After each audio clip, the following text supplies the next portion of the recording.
할렐루야. 자, 사랑 인사합니다. 주님의 이름으로 사랑을 축복합니다. 서로 하나님께서 함께 하십니다. 하나님께서 함께 하시는 귀한 은혜가 넘치길 간절히 축원합니다. 따라하십니다. 하나님 안에 거하라. 아멘. 오늘 예배를 통해서 우리의 삶과 우리의 가정, 우리의 자녀들이 하나님 안에 거하는 귀중한 삶이 되길 예수님의 이름으로 축원합니다. 요한복음 15장에 보면은 내 안에 거하라, 나도 너희 안에 거하리라 그랬어요. 그리고 가지가 포도나무에 붙어 있지 아니하면 스스로 열매를 맺을 수 없는 같이 너희도 내 안에 있지 아니하면 그러하리라. 나는 포도나무, 너희는 가지라. 그가 내 안에, 내가 그 안에 거하면 사람이 열매를 많이 맺나니 나를 떠나서는 너희가 아무것도 할 수 없음이라 하겠어요. 성경은 우리에게 말씀한 것은 우리가 예수님을 구주로 믿고 고백한 그 순간부터 하나님과 우리 사이는 바로 포도나무와 가지 사이라는 것입니다. 가지는 늘 포도나무에 붙어 있어야만 진액을 공급받아서 풍성한 열매를 맺듯이 우리의 삶의 풍성한 열매, 주님이 주시는 귀한 축복은 주님 안에 늘 거할 때 그분에게 붙어서 떠나지 않는 삶을 통해서 이루어진다는 사실을 우리에게 말씀하여 주는 것입니다.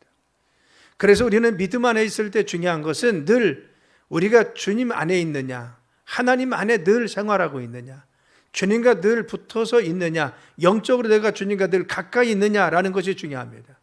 바로 이같이 주님 안에 거하는 자들, 하나님 안에 거하는 자들은 하나님께서 축복하시고 그 삶을 지켜주신다고 말씀하여 주셨습니다. 우리의 가정이나 우리의 삶이나 우리의 자녀들이 하나님 안에 거하는 귀중한 삶이 우리에게 중요하다는 겁니다. 자, 그러면은 하나님 안에 거하는 삶이 무엇입니까? 첫째는 말씀을 가감하지 말고 순종하라는 것입니다.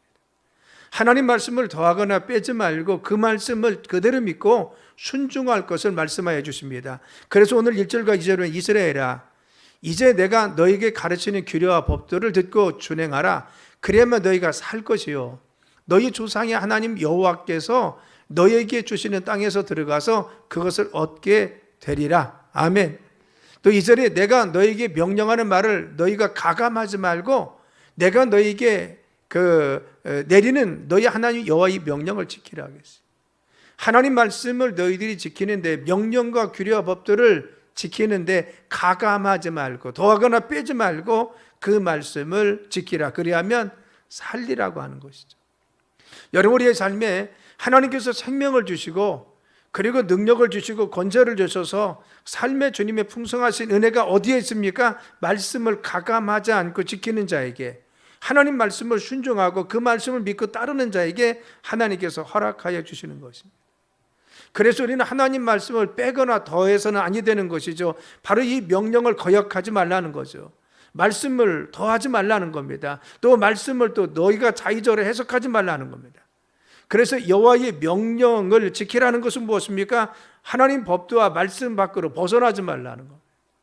하나님 명령과 말씀 밖에 너희가 벗어나지 말고 그 말씀을 잘 준행하라. 그래서 가감해서는 아니 된다고 말씀해 주는 겁니다.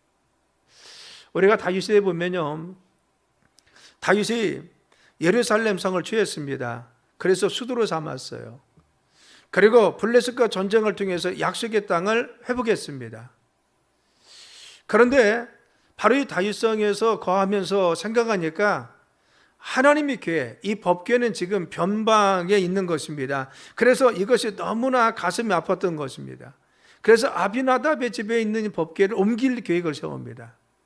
그리고는 바로 선발된 3만 명의 사람들을 모집하고 그리고 찬양대를 구성하고 아름다운 수레를 장식해서 그 수레로 옮기는 것입니다.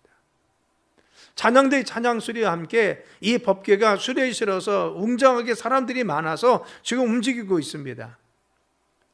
그런데 바로 한참 가다가 어떤 일이 벌어졌느냐, 바로 정말 가다가 나군의 타작마장에 이르러서 문제가 생겼습니다. 갑자기 소가 뛰는 바람에 그만 이 수레가 덜컹거리고 그리고 이 법궤가 넘어질 위기에 있었습니다. 이때 총체가 맞던 우사가 이 법궤를 손으로 잡은 겁니다. 그런데 그 법궤를 잡자마자 그곳에서 즉사하고 말았어요.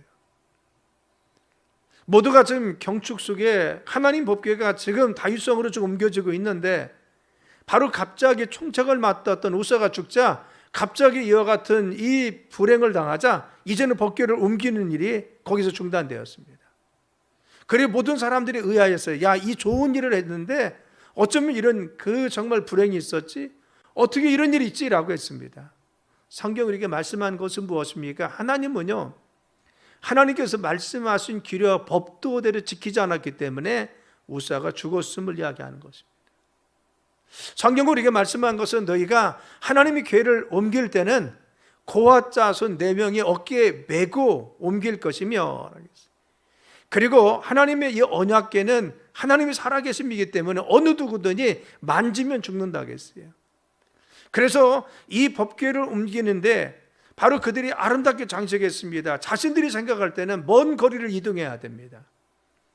그리고 또 정말 하나님 궤가 이동하는데 하나님의 살아계심이 지금 이동하고 있어요.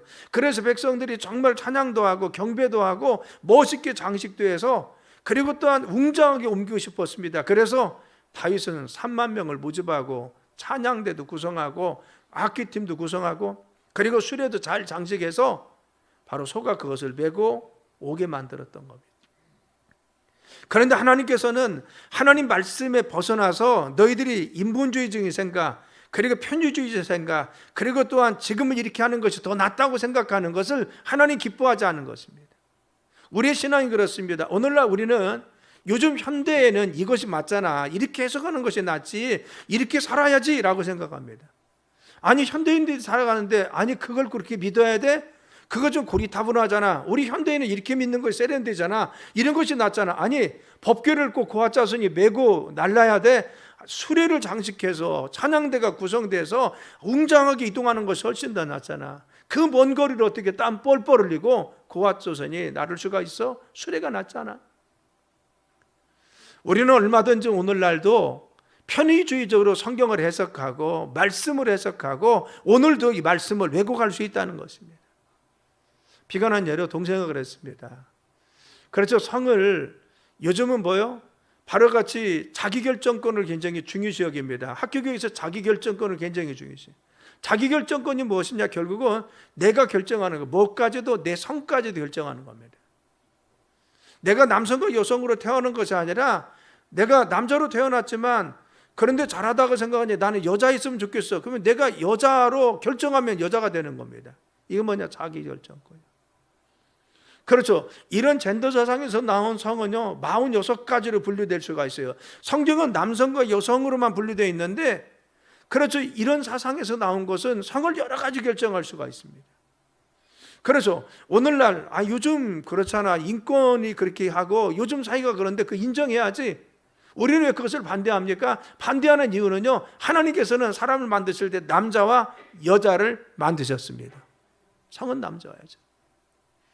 그렇죠. 결혼이라는 것은 무엇입니까? 남자와 여자가 둘이 한 몸이 되는 것이 성경적 가치 속에서 결혼이라는 것입니다.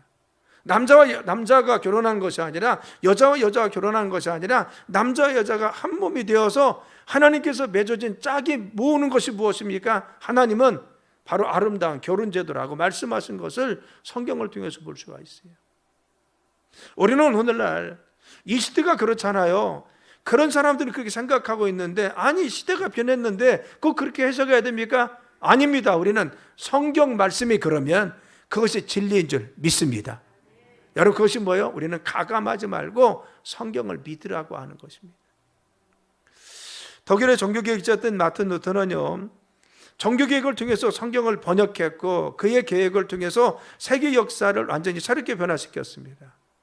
그는 이런 고백을 했습니다. 나의 신앙은 그리스도 말씀에 사로잡힌 포로입니다. 나는 말씀 안에 살겠습니다. 나는 하나님 말씀을 그대로 듣고 그대로 믿고 그대로 실천하고 그대로 전하겠습니다. 그가 실천한 것은 하나님 말씀입니다. 나는 하나님 말씀을 그대로 믿겠습니다. 하나님 말씀을 그대로 전하겠습니다. 하나님 말씀을 그대로 선포하겠습니다. 나는 믿는 것도 하나님 말씀 그대로, 그렇죠, 선포도 말씀 그대로. 우리가 신앙 모습이 말씀 그대로 믿는 것이고 하나님 말씀을 그대로 선포하는 것이 설교라는 것입니다. 우리의 신앙은 하나님 말씀을 가감해서가 아니라 하나님 말씀대로 믿고 하나님 말씀을 따라가야 됩니다. 그래서 여호수아서 1장 7절 8절에 이렇게 말씀합니다. 오직 강하고 극히 담대하여 나의 종 모세가 내게 명령한 그 율법을 다 지켜 행하고 우르나 좌우르나 치우치지 말라. 그리하면 네가 어디로 가든지 형통하리니 이 율법책을 내 입에서 떠나지 말게 하며 주야를 것을 묵상하여 그 안에 기록된 대로 다 지켜 행하라. 그리하면 내 길이 평탄하게 되며 내가 형통하리라 하겠어요. 우리의 삶에 하나님께서 형통하게 하시고 우리의 삶의 대로가 열릴 수 있는 길이 무엇입니까? 하나님 말씀대로 너희들이 살아가라는 겁니다. 세상과 타협하지 말고 세상의 가치와 협조하지 말고 세상이 그렇다고 해서 따라가지 말고 말씀이 뭐라고 하고 있느냐? 하나님 말씀 가운데 우리에게 어떤 것을 말씀하는지 그 말씀대로 순종하고 좌우나 우르나 치우치지 말고 너희들이 세상에 있는 거 자꾸 의견 듣지 말고 하나님 말씀의 진리 가운데 바로 서 있으면, 그래서 부전히 그것을 가르치고 지키고 행하면 하나님께서 우리의 삶이 형통하도록 인도하여 주신다겠어요. 오늘날 우리가 하나님 안에 거하는 삶은 무엇입니까? 하나님 말씀을 가감하지 말고 이 말씀 그대로 믿는 신앙을 가져야 돼요. 우리 사랑하는 자녀들이나 그리고 다음 세대를 향해서 우리가 가르칠 수 있는 비것은 무엇입니까? 그들에게 잘못된 가치와 생각과 세계관들을 지금 심어주는 잘못된 교육들이 많이 있습니다. 이런 가운데서 우리가 그들에게 주일학교를 가르치고 중고등부에서 가르치고 그리고 어떤 학교에서 가르치고 우리가 정말 여러 가지 교환을 가르치고 있습니다. 왜 그렇습니까? 그들에게 하나님 말씀을 바로 심어주지 않으면 그들의 잘못된 가치가 세상 문화를 통해서 세상 교육을 통해서 지금 흘러오고 있다는 겁니다. 여러분, 우리가 안 봐서 그렇죠. 요즘 초등학생들 교과서는 우리가 상상하지 못할 정도로 그런 어떠한 교육들이 있을 수 있다는 것입니다.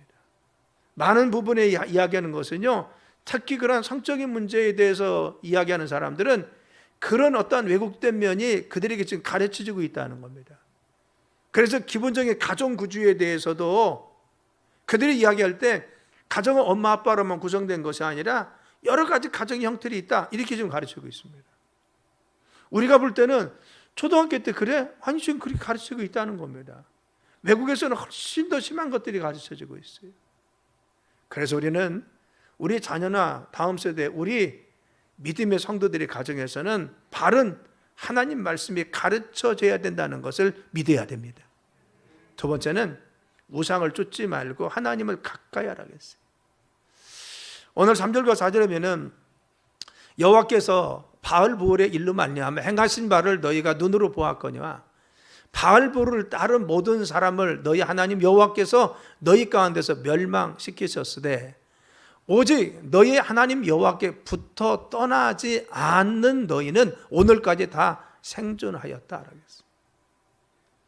바알보올을 섬기면서 우상을 숭배했던 그들은 다 멸망했지만 여호와께서 붙어서 떠나지 않는 사람들, 믿음 가운데 있었던 사람들, 말씀 안에 서 있던 사람들은 오늘까지 생존하도록 하나님께서 지켜주셨다는 겁니다. 그래서 너희가 바알보올의 일로 말미암아 되었던 일을 기억하라 했어요. 이것이 무엇입니까? 민수기 25장의 말씀인 것입니다. 이스라엘 백성들이 모함 여자들이 꼬임에 빠져서 바알의 신을 섬겼습니다. 우상을 숭배했다는 겁니다. 그렇죠. 모함 여인의 꼬임에 빠져서 그들이 우상을 숭배합니다. 그들을 제사했습니다. 그러다가 결국 하나님의 진노를 받아서 연병이 왔습니다. 그래서 24,000명이 죽었어요. 24,000명.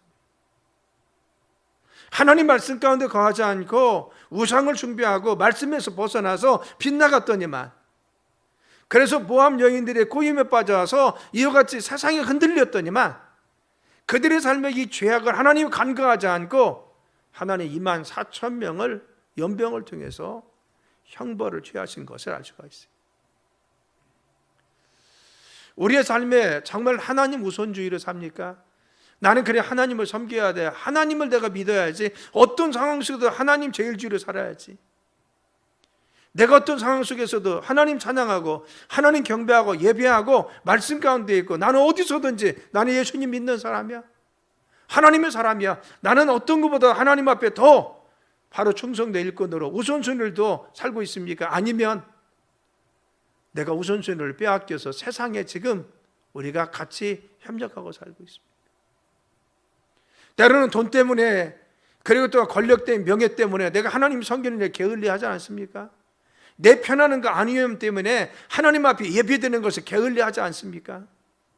내 단지 가지고 있는 게으름 때문에 때로는 주님 앞에 기도하고 말씀 가운데 있는 것이 게을리되지 않습니까? 그렇죠. 우리 중에 우상을 숭배하러 밖에 나가서 다른 신 섬기는 자는 없을 겁니다. 그런데 중요한 것은 우리의 삶에 바로 모함 여인의 향락을 취했듯이 내가 세상에 빠져서 하나님 잊어버리고 사는 것은 없습니까? 내가 세상에 무엇인가 몰두해서 하나님과 멀어지게 만드는 그것이 없습니까? 이것이 무엇입니까? 오늘날 우리에게 우상은 무엇입니까? 하나님 우선주의에 살지 못하도록 내 삶을 빼앗는 그것들입니다. 사랑 여러분, 우리는 우리의 삶 가운데 무엇보다 더 중요한 건 뭐야? 하나님 제일주의, 하나님 우선주의, 하나님 믿는 신앙이 우리의 가장 앞서야 됩니다. 그래서 시편 73편 27절 28절 이렇게 말씀합니다. 무릇 주를 멀리하는 자는 망하리니 음녀같이 주를 떠난 자를 주께서 다 멸하셨나이다. 하나님께 가까이함이 내게 복이라 내가 주 여호와를 나의 피난처로 삼아 주의 모든 행적을 전파했다겠어요. 하나님을 멀리하면 망한다겠어요. 우리의 삶에 내가 좀 하나님 가까이 하는 것이 복인데, 내가 그래서 믿음 가운데 어떤 상황 속에서도 주님을 늘 가까이 해야 됩니다. 핍박이 와도, 환난이 와도, 내 주변에 정말 위험이 있어도 중요한 것은 내가 하나님과 관계가 가까이 있습니까? 아니면 멀어져 있습니까? 예배가 동떨어져 있고, 우리의 신앙이 동떨어져 있고, 주님의 충성이 동떨어져 있고, 기도가 정말 게을리되고, 하나님은 우리가 어떤 상황 속에서 하나님을 가까이 함이 복이라겠어요. 주를 멀리하면 망한다는 것이죠. 우리는 아무리 어려운 시대 가운데라도 내 정체성에 분명히 가지고 있어야 돼요. 나는 크리스천입니다. 나는 믿음의 사람입니다. 나는 주님 섬기는 사람입니다. 이 정체성이죠. 제가 대학에서 강의할 때 정말 조사를 해봤어요. 몇 프로나 믿고 있나. 교회 다니는 학생이요, 많아야 5%, 6%입니다. 100명 중에 5, 6명이 지금 현재 교회에 나간다는 겁니다. 대학생들이. 그것도 많이 잡은 겁니다. 그래서 요즘 뭐 대학생들이 많이 나갑니까? 중고등학생들 더 지금 신앙생활하기 어렵습니다. 요즘 코로나 전국에는요, 아이들 잘 안 보내려고 합니다. 그래서 더 어렵습니다. 정말 우리가 그 우리의 사랑하는 자녀들에게 정말 지금 믿음을 심어주고 있느냐. 장년 어른들 숫자는 우리 한국에 많이 있습니다. 프로테저를. 그런데 중요한 것은 정작 예수님 믿는 우리의 자녀들은, 우리의 다음 세대는 점점 줄어들고 있어요. 학교에서도 어디에서도 줄어들고 있는 안타까운 상황을 볼 수밖에 없습니다. 너희가 하나님 떠나면 망하리와 하나님을 가까이 하며 보기를 하겠어요. 어디서든 우리는 나는 예수님 믿는 사람입니다. 하나님 섬기는 사람입니다. 어떤 때도 나는 예수님 믿는 자로서 예배에 힘쓰고 기도에 힘쓰고 말씀 가운데 있고, 어떤 상황 속에서도 내 분명한 믿음의 정체성을 가지고 있냐고 합니다. 나는 믿음의 사람으로서 온전히 서 있으면서 항상 하나님 앞에 이와 같이 믿음 가운데 서 있느냐, 중요한 것이죠. 이소비아에 이런 이야기가 있습니다.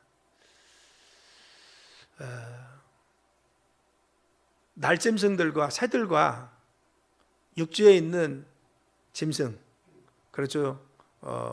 그 짐승이, 육상동물이 서로 전쟁이 일어났습니다. 그래서 새들과 육상동물이 전쟁이 일어나서 싸우는데 박쥐가 내가 어떻게 해야 되나 생각하고는 날짐승 새들이 유리하면 날개를 쫙 펴서 새같이 행세했어요. 그리고 또한 이 지상동물인 이 짐승이 유리하면, 발로 다니는 것들이 유리하면 날개를 접고 걸어다니기 시작했어요. 그래서 자기가 어떻게 해야 되나, 새들이 유리하면 새와 같이, 그리고 육상동물이 유리하면 짐승과 같이 날개를 접었어요. 그리고 치열한 전쟁이 다 끝났습니다. 다 끝나고 나서 평화가 찾아왔어요. 그런데 박쥐를 아무도 대하지 않는 겁니다. 새도 이 박쥐와 가까이 하지 않고 이 지상에 있는 바로 짐승, 동물들도 가까이 하지 않았어요. 그래서 결국 아무도 상대하지 않아서 박쥐가 지금까지 동굴에 있다는 겁니다.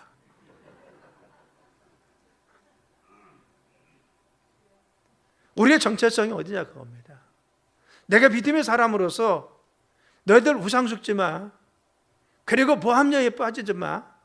지금 시대가 그렇듯 향락 속에 있다고 해서 너희들 자꾸 거기에 자꾸 젖지 마. 믿음 안에 있어. 하나님을 가까이 하며 복이야. 그래도 믿음 속에 있어야 돼. 할렐루야. 우리는 어떤 상황 속에서도 믿음 가운데 있어야 됩니다. 어떤 상황 속에 있어도 나는 신앙이냐 믿음 가운데 있어야 돼. 믿음 가운데 서 있는 자. 그래서 하나님께 붙어 있는 자가 복이 있다고 했어요.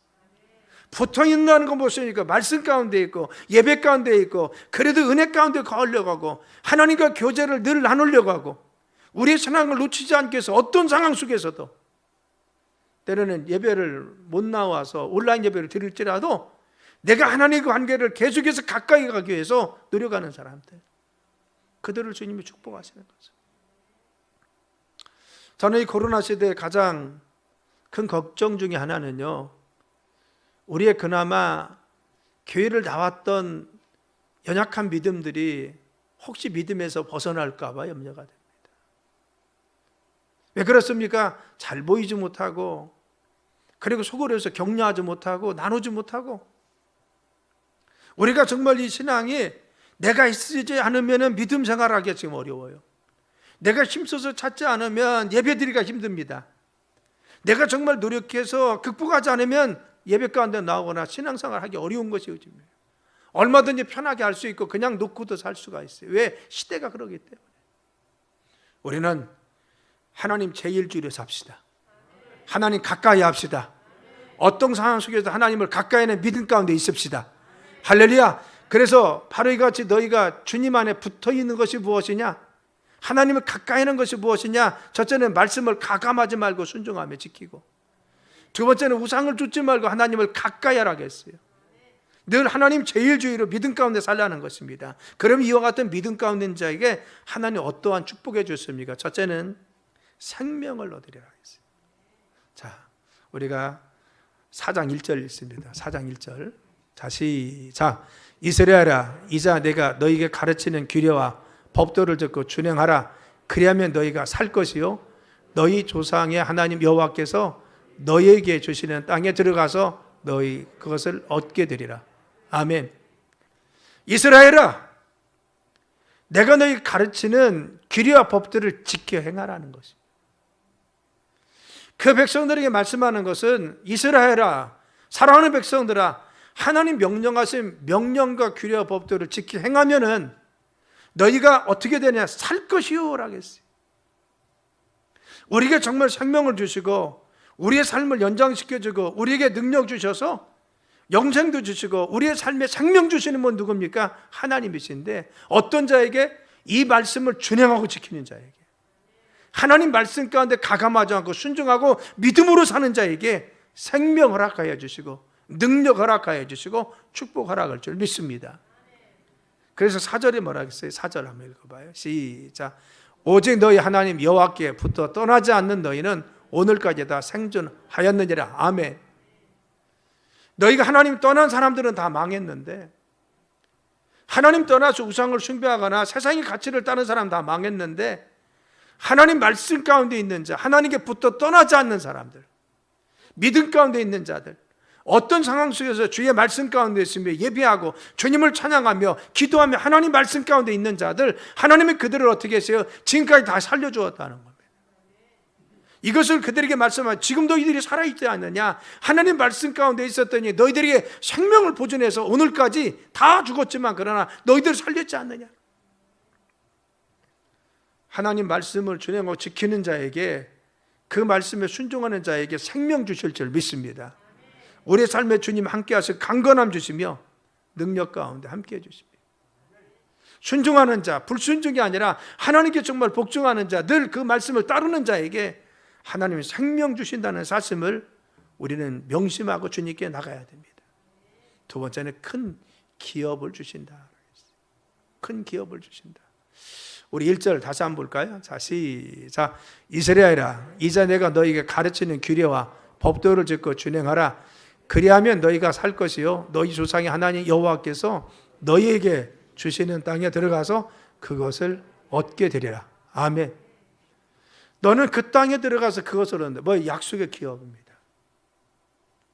하나님은 이스라엘 백성들에게 가나안 땅을 허락하셨어요. 그런데 중요한 것은 너희 이스라엘 백성들아, 지금 너희가 광야에 있고 종살이에서 나왔지만 그러나 너희들이 말씀 가운데 준행하고 지키고 이 말씀을 실천하고 하나님 말씀 가운데 있으면, 하나님 죄주의 신앙을 가지고 살면 너희들에게 그 땅에 들어갈 수 있는 기업을 주리라. 그 땅은 무엇입니까? 하나님의 약속입니다. 하나님의 축복입니다. 하나님께 내려줄 우리에 대한 미래의 축복을 허락하는 겁니다. 내가 장차 너희들에게 주실 축복이 있는데, 너희들이 허락하실 많은 것들이 있는데, 이 좋은 것들을 너희에게 주는데 이 약속을 지키 행하는 자들에게, 순종하는 자에게, 하나님께 가까이 하고 나에게부터 떠나지 않는 너에게 준다고 하셨어요. 우리는 지금 광야에 같이 우리 인생길을 살아가고, 특별히 요즘과 같은 상황은요, 거친 광야의 삶을 살고 있습니다.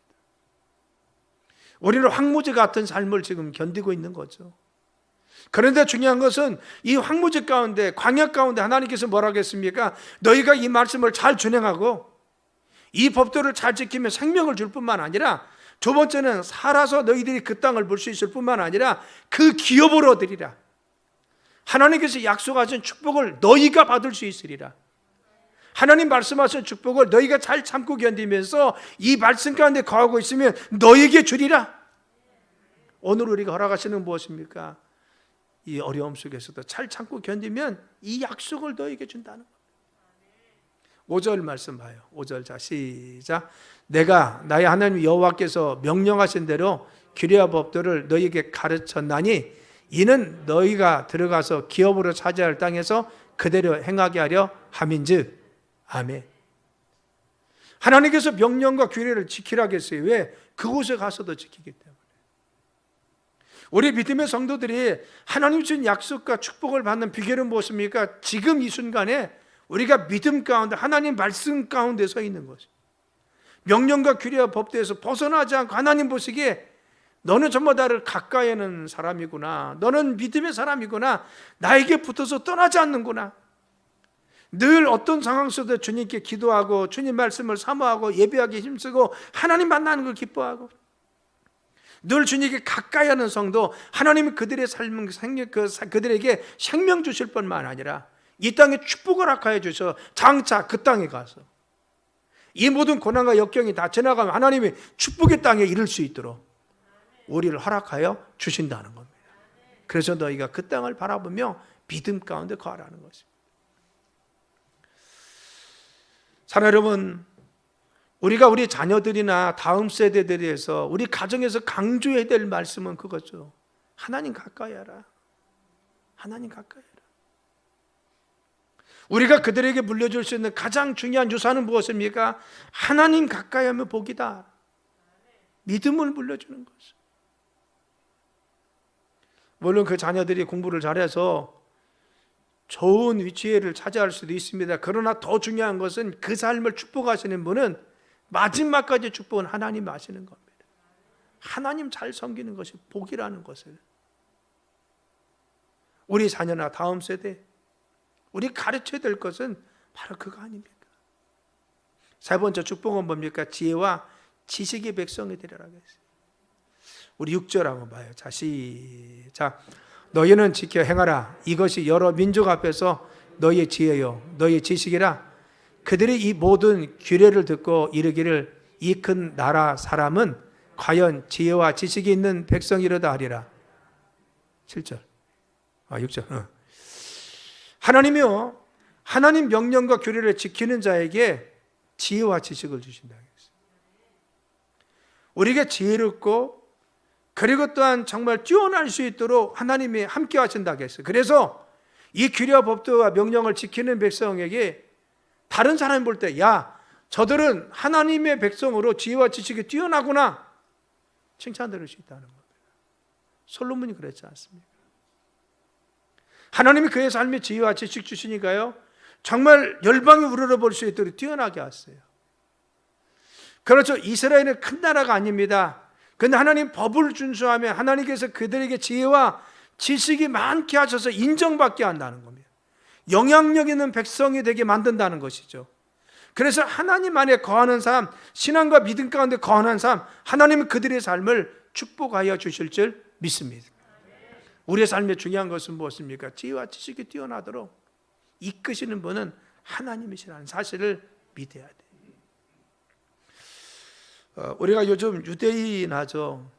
유대인은 지금 이스라엘 백성입니다. 유대 12지파가 있었는데 10지파는 북이스라엘 아수리에 의해서 멸망당해서 후순이었고요. 유대와 베냐민 지파만 남아있는데 요즘 후순은 우리가 그래서 대표적인 유다 지파라고 합니다. 유다 지파는 늘 항상 정복 전쟁에서도 늘 앞장섰고 언제나 앞장섰던 것이 유대인들입니다. 하나님 제일주의로 살았어요. 그런데 하나님 제일주의로 살았던 그들을요, 하나님은 가장 큰 기업을 주었어요. 땅도 가장 크게 차지하고 인구도 가장 번성할 수 있도록 축복해 주었어요. 하나님 제일주의, 하나님 우선주의의 삶을 주님이 축복하신다는 거죠. 또 중요한 것은 요즘 그 유대인이라고 하는 사람 누굽니까? 그 역들의 후손이잖아요.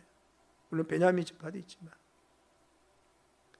그래서 그 유대인들이 오늘날 세계적인 석학과 세계를 지배하는 경제인, 정치인들이 많이 있잖아요. 미국의 유명한 세계 100대 대학 이런 데 속하는 학교들을 분석해 봤더니만요, 교수들의 25% 정도가 유대인이라는 겁니다. 몇백만 명 되지 않는 사람이 이토록 그 유명한 대학의 교수로. 노벨상을 탄 사람들이 한 30%는 유대인이었다는 겁니다. 그래서 유대인들을 뛰어나게 한 이유가 뭡니까? 믿음 안에 순종했던 조상이 있기 때문에 그런 거예요. 우리가 중요한 것은 우리가 정말 지혜와 지식에 뛰어난 우리의 가정, 가문, 우리의 자손들이 되기 위해서 중요한 것은 우리가 말씀 안에 있으며 주님 안에 붙어 있어서 바로 하나님 가까이 하는 삶을 살면 하나님께서 우리의 삶을 축복할 줄 믿습니다. 그래서 잠언 8장 10절에 이렇게 말씀합니다. 너희가 은혜를 받지 말고 나의 훈계를 받으며 정금보다 지식을 얻으라. 세상에는 물질을 추구하지 말고 권력 추구하지 말고 세상 것 추구하지 말고 더 중요한 것은 하나님 훈계 받으라는 겁니다. 그리고 말씀 받으라는 것입니다. 하나님 말씀 가운데 거하라는 것입니다. 우리의 자녀들에게 우리가 물려줄 수 있는 것은 정금이 아니라는 겁니다. 권력이 아니라는 것입니다. 위치가 아니라는 것입니다. 정말 중요한 것은 그들에게 하나님 훈계를 들려주고 말씀을 들려줘서 그들이 하나님 말씀 가운데 거할 수 있도록 내 자녀와 자손들에게, 우리 가정에게 하나님 말씀을 심어주는 것이 중요한 거예요. 적어도 저는요, 우리 어머니 세대들은 그랬다고 봅니다. 늘 가치는 뭐냐? 하나님 말씀이 우리 가정을 지배하고 하나님 섬기는 가정을 가장 우선에 두었어요. 그런데 요즘 젊은 분들은요, 그것이 많이 흩어져 있어요. 내 가정을 하나님 말씀 가운데, 내 자녀 하나님 말씀 가운데 키우기보다는 뭔가 세상적인 가치와 자꾸 충돌하니까 바로 이같이 양보하고 신앙은 자꾸 벗어나 있습니다. 그래서 결국은 자녀들을 믿음 가운데 키우지 못하는 것을 알 수가 있어요. 하나님 어떤 자에게 지혜 주신다겠어요? 하나님 말씀 가운데 있는 자, 하나님 훈계를 듣는 자에게 지혜와 지식을 더해 준다겠어요. 우리는 세상에 있는 것보다 더 중요한 것은 하나님 말씀, 하나님 훈계를 받으면 것이 정금보다 지식을 얻는 것이 더 귀하다는 걸 우리는 기억하고 하나님 말씀을 들려주고 말씀을 신기 위해서 노력해야 돼요. 2000년도에 CNN 방송하고 갤럽 조사에서 통계를 냈는데 미국에 있는 중고등부 학생들을 조사해 봤습니다. 73%가 상위권에 있는 아이들 73%는요 교회 학교를 다니고 있는 신앙이었다는 겁니다. 교회 학교를 다니고. 그래서 여러분, 하나님을 믿는 아이들이 좀 뭔가 좀 달랐다는 겁니다. 하나님이 지혜도 주시고 총명 주시고, 왜? 하나님이 정말 성령을 통해서 깨달음 은사도 주시고 지혜 영도 허락해 주셔서 그들이 잘 깨닫고 집중할 수 있도록 누가? 하나님이 역사하시는 겁니다. 지혜의 지식으로. 여러분, 우리가 정말 지혜와 지식의 백성이 되리라. 누가? 하나님 말씀을 지키는 거죠.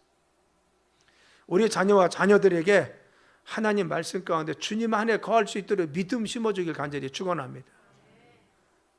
우리 교회가 이 다음 세대로 정말 힘쓰는 교회가 돼야 되고, 요즘 많은 정말 어려움이 있긴 하지만 그러나 이 믿음을 심어줄 수 있는, 우리 가정 가운데 믿음을 심어주고 신앙 유산이 물러가고, 다른 어떤 것보다도 우리 가정은 신앙의 가정이야. 믿음의 백성이야. 우리 가정은 하나님만 섬기고 있어.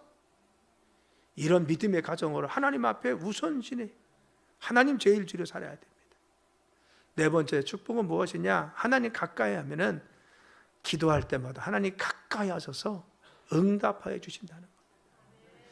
7절과 8절 보겠습니다. 한번 다 함께 시작. 우리 하나님 여호와께서 우리가 그의 기도할 때마다 우리에게 가까이 하신 것 같이 그 신이 가까이 함을 얻은 큰 나라가 어디 있느냐? 오늘 내가 너에게 선포하는 이 율법과 같이 그 규례와 법도가 공의로운 큰 나라가 어디 있느냐? 아멘. 하나님의 가까이 하는 백성이 어디 있느냐? 기도할 때마다. 이와 같이 큰 나라가 되어서 공의로운 나라 될 수 있도록 하나님께 축복한 나라가 어디에 있느냐? 하나님을 가까이 하면 하나님이 응답해 주시고, 하나님 가까이 하면 그들을 축복하셔서 큰 나라 되겠다는 거예요. 하나님을 가까이 했기 때문에 하나님이 기도에 응답해 주셔서 오늘 우리를 큰 나라 되도록 주님께서 인도하여 주셨다는 것입니다. 하나님부터 떠나지 아니었더니만, 하나님께 합당하게 살았더니만, 하나님 제일 주로 살았더니만 하나님 그들을 축복하여 주시는 것입니다. 이스라엘 백성들이 애굽에 있을 때 그들이 종살이 했습니다. 너무 힘들고 어려워서 하나님 갈망했어요. 근데 하나님은 그들의 부르짖음을 들으셨어요.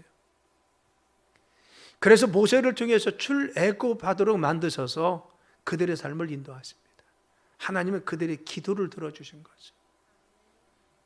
하나님은요, 우리의 기도를 들어주십니다. 에레미야 29장 12절 23절에 너희는 내게 부르짖으니 와서 내게 기도하면 내가 너희를 들을 것이요 너희가 전심으로 나를 찾으면 나를 만나리라 하겠어요.